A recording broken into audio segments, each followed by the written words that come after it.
আজকে আমরা শিখব telling time using a watch, মানে ঘড়ি দেখে সময়টি কিভাবে বলা যায়। এম সেই সময়ের পরে যুক্ত করা হয় যেটা সকাল 12 থেকে দুপুর 12-র মধ্যে পড়ে। উদাহরণ, সকাল 9টাকে বলা হয় 9 AM। PM সেই সময়ের পরে যুক্ত করা হয় যেটা দুপুর 12 থেকে রাত্রি 12-র মধ্যে পড়ে। উদাহরণ, সন্ধ্যে 7টাকে বলা হয় 7 PM। সময় বলার জন্য আমরা ঘন্টা আর মিনিটের প্রয়োজন করি। সন্ধ্যের 6:20 বলা হয় 6:20 PM।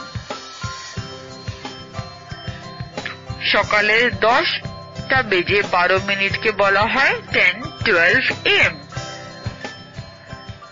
যদি আমরা AM, PM বা মিনিটের প্রয়োজন না করি, তখন সময় বলার জন্য আমরা ও ক্লকের প্রয়োজন করব। উদাহরণ, দুটো সময়কেও আপনি বলবেন 2 o'clock। যদি আপনি বলতে চান আধ ঘন্টা পরে, তখন যেরকম বাংলায় বলি 3:30, সেরকম ইংরেজিতে বলবেন 3:30। 5:30কে বলবেন 5:30।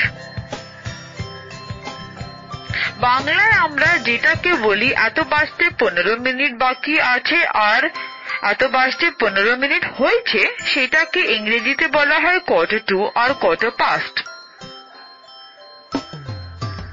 উদাহরণ, 9টা বাজতে 15 মিনিটকে ইংরেজিতে বলা হয় 9:15 আর 9:15কে বলা হয় 9:15।